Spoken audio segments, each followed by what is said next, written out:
We're talking with Margo Dunn, who has been involved in the lesbian feminist movement over many years.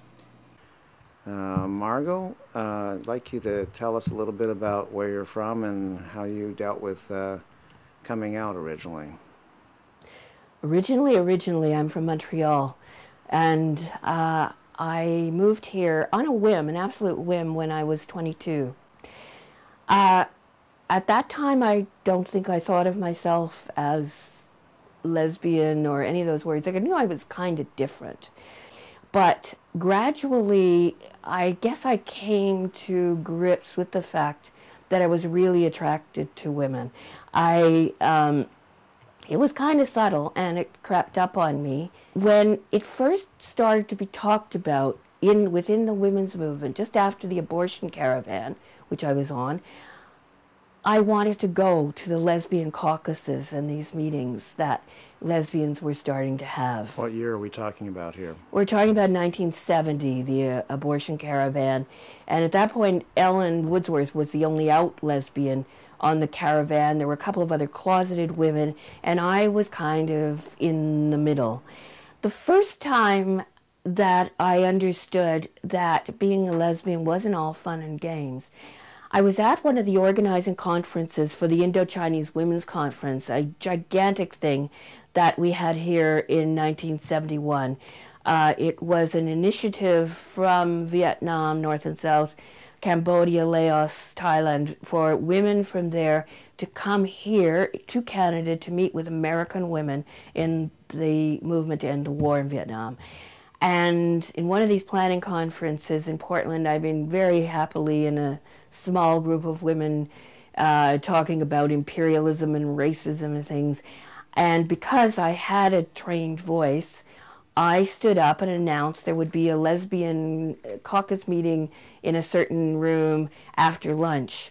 And women from that group, whom I highly respected, cut me dead in the hallway, in the bathroom, because I was a lesbian, because I'd made that announcement. In the bathroom? Well, like I ran into them in the bathroom between sessions, And right? they made negative And instead of statements to you? talking to me like, what'd you think of that? It was like looking right through me and not speaking. Avoiding eye contact. Avoiding, and even more than avoiding, of looking really hostile. It wasn't everybody, but it was kind of a shock. And that's the first time I understood that a lot of women in the women's movement did not like lesbians because of the huge accusations that were always made against all women's liberationists at that time, was that we were all lesbians who didn't like men and couldn't get men and so on. And that's where I thought, oh, yeah. How and when did you decide that you were lesbian and coming out with your family? That's something I'd be interested in knowing. Well, with my family, that was kind of odd because I was in Montreal. I actually lived a very tame life and talked a lot as though I didn't. And in high school, there were three of us rebels, and we said we had a free love club. Of course, we were virgins. Same thing in college. Then I moved very suddenly after 2 years after I did my degree, to Vancouver. I wasn't really out. My parents were in Montreal. I was here. I never really had to come out to them. But 3 times I brought home a lover for the holidays. I never stayed with them. I always stayed with friends, other friends. And how could they not have known, I asked myself, although we never spoke the words. And so I sat her down and said, Mother, I am out as a lesbian. And she said, I'm so sorry. She believed she was responsible from something she read somewhere, and that it wasn't just that she was responsible, but it was her genes that were responsible.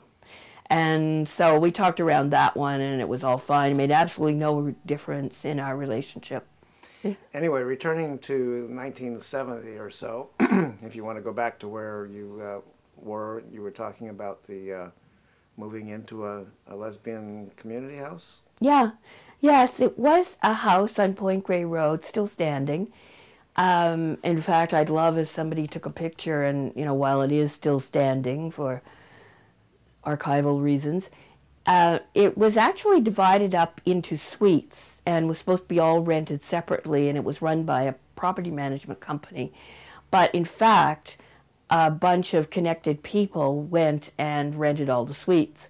So we essentially had the house, and there were 4 of us who were the collective, and Ellen Woodsworth lived in a basement room, or had a basement bedroom, and was also very much part of the collective. And one morning Ellen got up and spray painted New Morning on the back of the front door, so that's what we called it. And I think she got that from the Weather People's movement in the States. 3 of the 4 of us, Dorothy Jean O'Donnell, known as DJ at that time, Ellen and I worked together on the Indo-Chinese Women's Conference and other political things. So another thing that happened at that time after the Indo-Chinese Women's Conference was that we took over the Georgia Strait. And that was connected because there was a report in a particular issue on the conference, but the cover was a cartoon of a naked woman. Was Christ on a cross with a naked woman in his pubic hair. There was something mixing Christianity and a naked woman, and a headline about the Indo-Chinese Women's Conference, and we were beyond outrage. There were some feminist women and some lesbian women living in this yippie house around the corner on Alma, and we got together very early in the morning, went down to the Georgia Strait, barged in. There was one guy there, and we removed him. And he chose not to resist. And so we then locked the doors and took over. Dan McLeod, who owned it at that point, was just outraged. And we put forth a set of demands that we would put out, I think it was 4 issues. They'd never be sexist again, a whole bunch of stuff. And eventually he has acceded to most of the demands. Yeah, it was definitely to do with the insult to the Indo-Chinese women as we saw it, plus we were just sick to death of the sexism of the Georgia Strait. And the baiting, too, the feminist baiting. Of course, at that time, we didn't use the word feminist, we used the word women's liberationist, and the pejorative was women's liber. So after that, the Georgia Strait mined their P's and Q's, I guess. Oh, sure. Yes. Yeah. But we actually were sleeping there for about a week. We did occupy it, yes. Mm-hmm. Yes. Well, at this time, too, there was a very strong movement towards lesbian separatism. And we actually discussed in the house, would we allow men in the house other than plumbers or, useful men as we saw it. And I think we all agreed for different reasons that we wanted our house to be open to men as well. And, I myself have not ever been a separatist. I thought about it and came to the conclusion it wasn't useful also politically, and I just didn't want to live with a lot of barriers. I'd been raised a Catholic, and it was once I dumped religion and that kind of, and really rigid rubrics by how to live, they were gone, still gone. When I came back from Castlegar and then the Kootenays, I lived in the Slocan Valley for a time, I met this woman who's now known as Jessie MacGregor, was known as Rosemary MacGregor at that time. And each of us thought the other was the weirdest looking person in the room. Jessie just got back from Europe, and it was a kind of classic butch with a leather jacket, and we truly were not computer matched, but it was one of those U-Haul situations where we virtually spent 3 nights together and moved in.